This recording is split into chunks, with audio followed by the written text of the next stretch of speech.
আমগুৰি বান্ধৱীৰ তৰফৰ পৰা আপোনালোক সকলোলৈকে ধন্যবাদ জ্ঞাপন কৰিছোঁ। আপোনালোকক জনাবলৈ পাই সুখী হৈছোঁ যে আমাৰ আমগুৰি বান্ধৱী পৰিয়ালে পূৰ্বৰ দৰে আমাৰ যিটো বিশেষ কাৰ্যসূচী ৰঙাময় বীৰ বঁটা, এই বঁটা প্ৰদান কাৰ্যসূচী আগবঢ়াবলৈ আমি সাজু হৈছোঁ। ইতিমধ্যে আমি এইবাৰ চতুৰ্থবাৰৰ কাৰণে এই বঁটা আগবঢ়াম।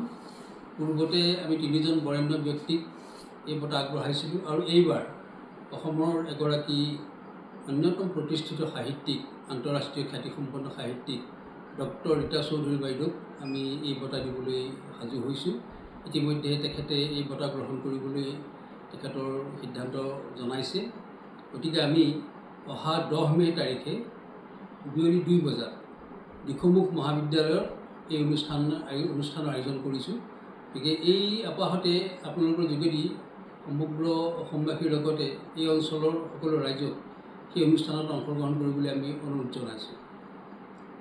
এই বঁটাটো আমি বিশেষভাৱে অসমৰ সামাজিক সাহিত্য সংস্কৃতি বিভিন্ন ক্ষেত্ৰত বা ক্ৰীড়া বা কৃষি ক্ষেত্ৰ বিভিন্ন ক্ষেত্ৰত যিসকলে অৰিহণা আগবঢ়াইছে, অসমৰ জাতীয় জীৱনলৈ যিসকলৰ বৰেণ্য অৰিহণা আছে, যথেষ্ট অৰিহণা আছে, সেইসকলৰ প্ৰতি আমি আগবঢ়াই আহিছোঁ আৰু অহা সময়ছোৱাতো আমি এই বঁটা আগবঢ়াবৰ কাৰণে প্ৰস্তুত হৈ আছোঁ। তাৰ লগতে আমাৰ আমগুৰি বান্ধৱীৰ যিজন প্ৰতিষ্ঠাপক সভাপতি, আমাৰ সকলোৰে শ্ৰদ্ধাৰ প্ৰয়াত ৰবীন গগৈদেৱৰ সোঁৱৰণত আমি এটা বঁটা আগবঢ়াইছোঁ। এই দ্বিতীয়বাৰৰ কাৰণে সেই বঁটা আমি আগবঢ়াম। সেয়া হৈছে আমগুৰি শিক্ষা কেন্দ্ৰৰ পৰীক্ষা কেন্দ্ৰৰ শ্ৰেষ্ঠ যিটো শিক্ষাৰ্থী হয়, তেখেতক আমি ৰবীন গগৈ সোঁৱৰণি শ্ৰেষ্ঠ শিক্ষাৰ্থী বঁটা প্ৰদান কৰিছোঁ। যোৱা বছৰৰ পৰা আমি এই বঁটা প্ৰদান কৰিবলৈ আৰম্ভ কৰিছোঁ। এইবাৰ দ্বিতীয় বৰ্ষৰ কাৰণে আমি এই বঁটা এই অনুষ্ঠানৰ মাজতে আমি আগবঢ়াম। এই দুয়োটা বিষয়ে আমি আপোনালোকৰ যোগেদি সমগ্ৰ অসমবাসীক অৱগত কৰিব বিচাৰিছোঁ। আমাৰ আমগুৰি বান্ধৱী সম্পৰ্কত আপোনালোকক অৱগত কৰিব বিচাৰিছোঁ।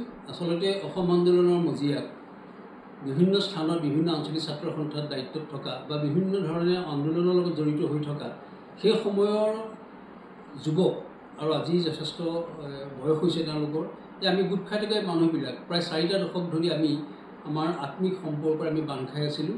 আৰু যোৱা 2017 চনত আমি এই আমাৰ মাজত থকা আত্মিক সম্পৰ্কক এটা আনুষ্ঠানিক ৰূপ দিছিলোঁ। সেয়াই হৈছে আমগুৰি বান্ধৱী। এই আমগুৰি বান্ধৱীৰ নামত আমি আজি প্ৰায় শতাধিক তেনেধৰণৰ বিভিন্ন স্তৰৰ বিভিন্ন ক্ষেত্ৰত বিভিন্ন ধৰণে নিয়োজিত হৈ থকা আমি সকলো গোট খাই আছোঁ। আৰু এই আমগুৰি বান্ধৱী আচলতে আমাৰ এটা আত্মিক সম্পৰ্কৰ নিচিগা ধাৰৰ এটা বান্ধোন।